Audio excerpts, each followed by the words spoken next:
I did want to ask you this. Milton Friedman speaks about the pencil. What? Why?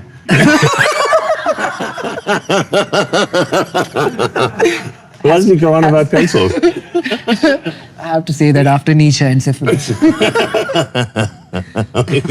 Why is it Milton Friedman keeps talking about pencils? There he goes again with the pencils. He won't stop. I swear to God, if I hear Milton talks about pencil one more time, I'm going to lose my mind. He just rabbits on about pencils all day. Don't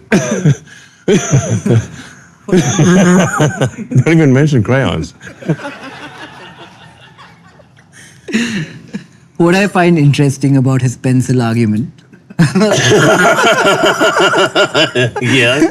is No, it's very difficult to make a pencil, in one place. Think of all the things you have to do to make a pencil. Yeah. Yeah. Like the lead comes from a country, the Yeah, you wood gotta comes do the from wood another and country, whatever, the rubber from another. laminations and- You've always been against tariffs, but I mean, I think generally free trade is more efficient, Tariffs tend to create distortions in, markets.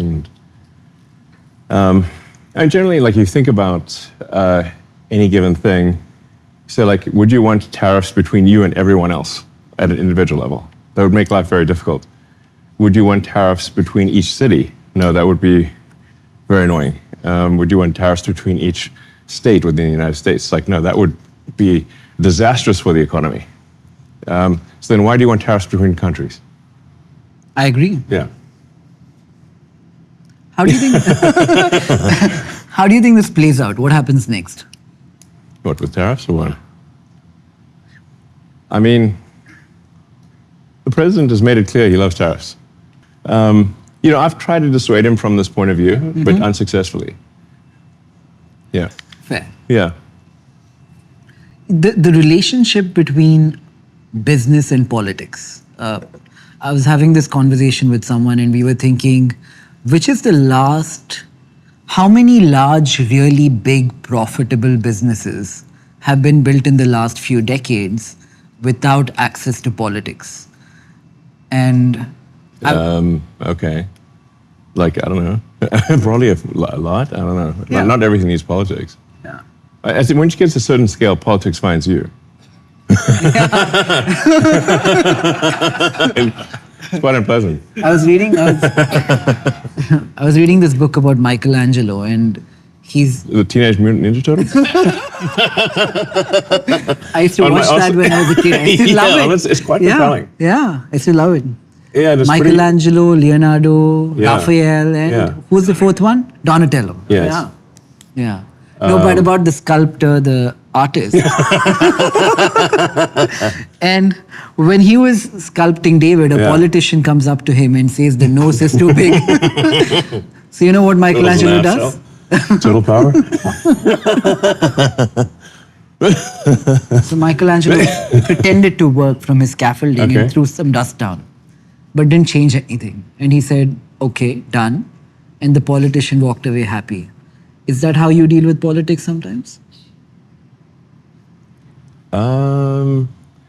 I've generally found that when I get involved in politics, it ends up badly.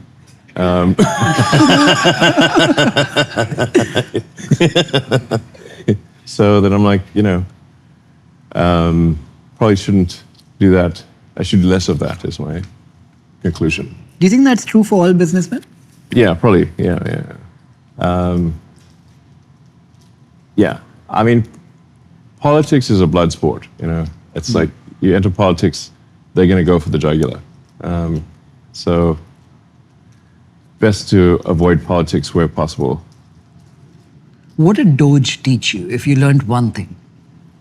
Well, it was like a very interesting side quest, because I just got to see like a lot of the, workings of the government. There's been quite a few efficiencies. I mean, some of them are very basic efficiencies, like just adding in requirements for federal payments that any given payment must have an assigned congressional payment code and a comment field with something in it that's more than nothing. Like that trivial seeming change, my guess is probably saves $100 billion or even $200 billion a year. Because there were massive numbers of payments that were going out with no congressional payment code and with nothing in the comment field, which makes auditing the payments impossible. So they have to say, like, why can the Defense Department, or now the Department of War, why can it not pass an audit? It's because the information is not there. It doesn't have the information necessary to pass an audit does not exist, is the issue. So, so a bunch of things Doge did were just very common sense things that would be normal for any organization that cared about financial responsibility. That's most of what was done. You know, and it's still going on, by the way. Doge is still happening. But it turns out when you stop fraudulent and wasteful payments, the fraudsters don't, confess to this. They actually start yelling all sorts of nonsense that you're stopping essential payments to needy people. Mm-hmm. But actually, you're not. We get this thing like saying, oh, you've got to send this thing for whatever, it'd be like, this is going to children in Africa. And I'm like, yeah, but then why are the wiring instructions for Deloitte and Touche in Washington, D.C.? Because that's not Africa. So can you please connect us with the recipients of this money in Africa? And then there gets silence. I'm like, okay, we just want to literally talk to the recipients. That's it. And then we're like, oh no, it turns out for some reason we can't talk to them. I'm like, well, we're not going to send the money unless we can talk to the recipients and confirm they will actually get it. And then that's sort of fraudsters necessarily will come up with a very sympathetic argument. They're not going to say, give us the money for fraud. That's not going to be what they say, obviously. They're going to try to make these sympathetic sounding arguments that are false. They're going to start an NGO and then... Yeah, they're going to see NGO... It's going to be like the Save the Baby Pandas NGO, which is like, who doesn't want to save the baby pandas? They're adorable.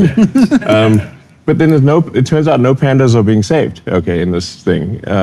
It's just going to a bunch of... It's just corruption, essentially. And you're like, well, can you send us a picture of the panda? And like, no. Okay. Well, how do we know it's going to the pandas then? Right. That's what I'm saying. So, what do you think of philanthropy?